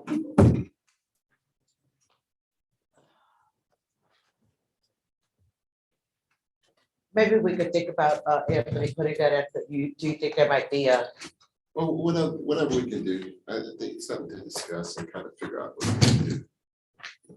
We'll have those discussions. Yeah. our next order of business, we have, Adam, who, a public comment, if you could keep it to a minimum. Adam, how you say your last name, Adam? President. Oh, thank you, Adam. Yeah, thanks for having me. Of course. Yeah, hi, everybody. My name is Adam Bresnahan. I'm a German to English translator. And actually a book that I translated was recently acquired by the Cleveland Public Library, which was amazing for me. Like, this is one of my happiest moments because the books that actually got me into German literature were books that I checked out from the Tampa Public Library, 15 years ago. So, or more than 15 years ago. So, and now a book with my name on the title page is, in my public library. I just. really What's the name of the book? You should have let us know you were coming. We would have had it here. It's on the third floor. It's called the History of Cancer and Emotions in 20th Century Germany by Bettina Hitzer. The original German edition won the 2020 Leipzig Book Fair Prize for nonfiction. So really an honor to have that book here. But this is why, the library is so important to me. And I wanted to share some concerns that I have. And please don't mistake these concerns for things, criticism of what the library is doing. I think all the program is great. Everything that you're talking about here is great. I just want to point out some concerns, things that I think maybe are not happening. As a library patron, of course, I'm friends with some librarians. And that's why I know that the CPL system has some staffing issues.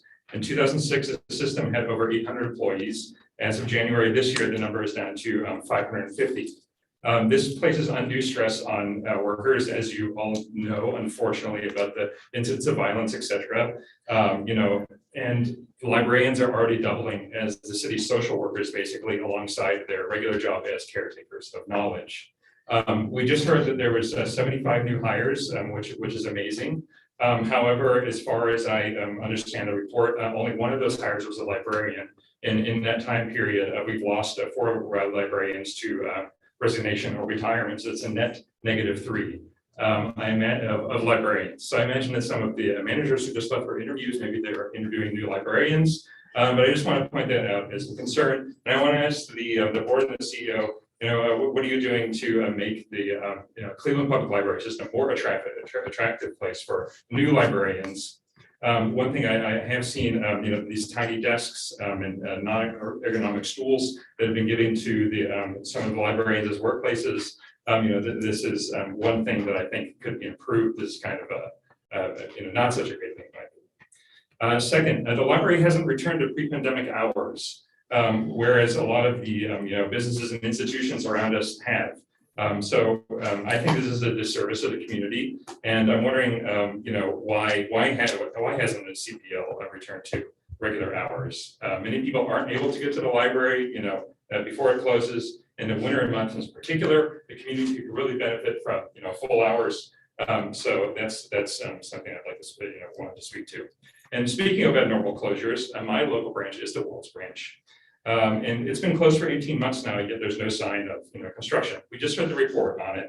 However, I'm wondering, why was the building demolished? And yet we're still talking about grants and everything.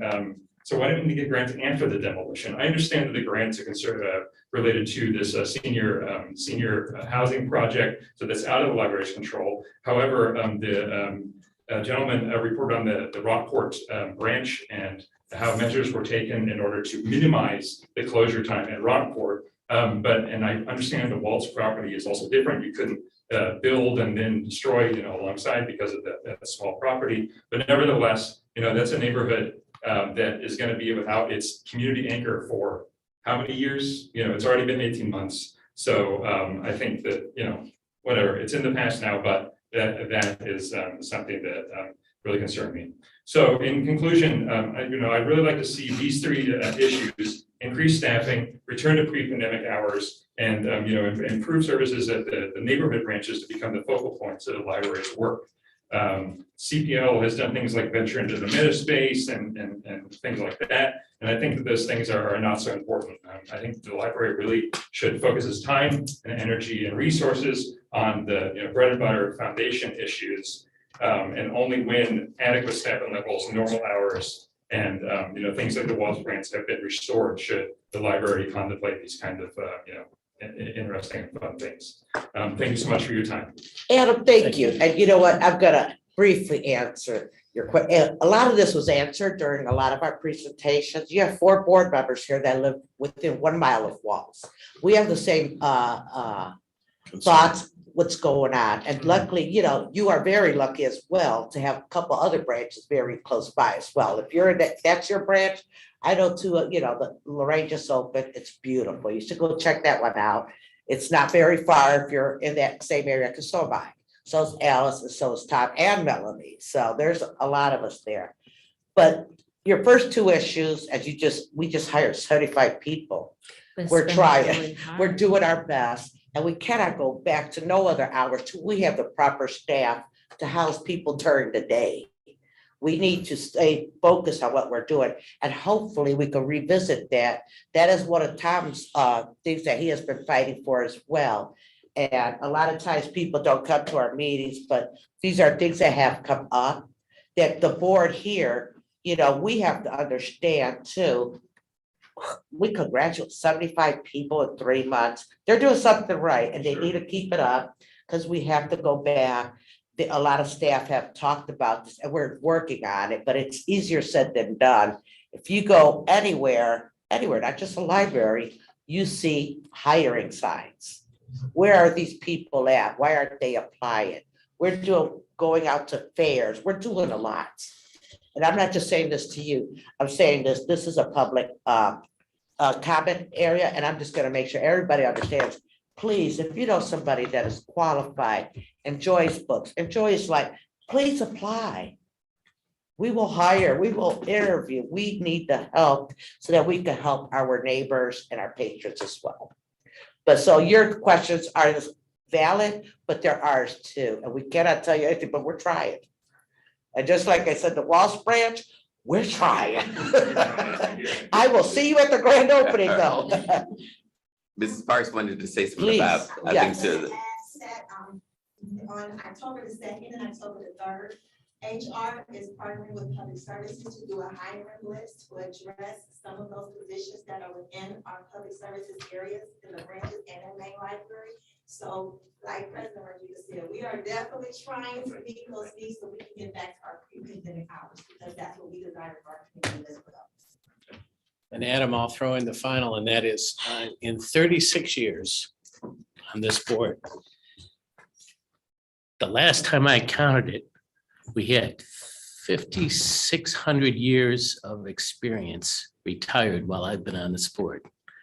I suppose the biggest change from today, from when I came on the board, is the number of employees who were well past 65 who stayed working because they love the library and because the culture supported people being longer. We still have some people. We have one person who's more than 50 years. I think, John, isn't there one more than 50? Okay. One person. So that's why I raised the issue about social science. Social science lasts more than 50 years of experience in July. And those are really critical questions. And we need to stay on top of whether the replacements are experienced and getting the same opportunity for experience. And we'd love to be open on Sundays again. Yeah, I can tell you, the director knows, on the day he got hired and came, he asked me what I was most interested in. And I said, the library, the downtown is a neighborhood. There are 15,000 people that are living here now who did not live downtown when I came on the board. I mean, that's how much the downtown population's increased. We're closed at 6 o'clock. And we ought to be, as a destination and as a wonderful public library, we ought to be able to find a way to be open till 8 o'clock at the main library. And that we're not open Sundays deprives, we were years and years ago, deprives the foreign language community of the largest foreign language collection of a public library in the state of Ohio. And the number of families who came and got books for their kids and themselves in their native language is curtailed because we're not open on Sunday. And if you come on Saturday, you'll see how many come on Saturday to make up for it. But we really ought to be. So that's a continuing issue, and I can assure you that the board cares about it.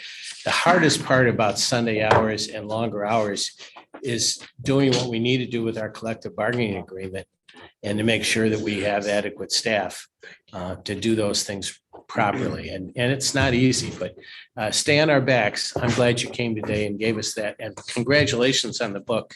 That is fabulous. It really is. At this time, I call the meeting adjourned.